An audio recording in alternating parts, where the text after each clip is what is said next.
Los camiones de la Asociación Empresarial de Transportes Discrecionales de Mercancías de Aragón se han vestido de gala este sábado en honor a su patrón, San Cristóbal, una fiesta que vuelve a celebrarse tras 2 años de parón y a la que han acudido más de 120 personas. Es un poco tomar la normalidad o intentar tomarla y bueno, es una celebración que tenemos muy asumida, está dentro del transportista en sí, tenemos esta costumbre y no tenemos por qué perderla, no se ha podido hacer por el tema bien sabido del COVID y creo que el volver a realizarla es un punto más de hermanamiento y un punto más de apoyo entre nosotros que buena falta nos hace ahora. Durante la jornada han tenido lugar 2 de los acontecimientos más esperados por los transportistas, la bendición de sus camiones y la exhibición de camiones engalanados.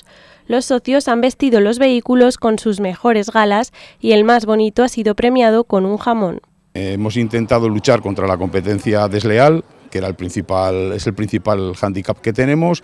Luego nos ha venido la guerra de Ucrania, el combustible, luchar por tener unos precios un poco agradables, un poco aceptables, y ahí es donde estamos luchando. Sobre todo en eso también hemos pedido al Ayuntamiento la cesión del parking Expo, del parking norte de la Expo, para hacer un parking, puesto que tanto Mercazaragoza como Ciudad del Transporte están saturados ya, no caben más camiones y necesitamos un sitio donde aparcar. Esos puntos que creo que han sido, junto con el de las enfermedades profesionales, los puntos de lucha de Tradimen estos años. Los transportistas jubilados durante el año pasado han sido protagonistas del momento más emotivo, la entrega de insignias en reconocimiento a su trabajo.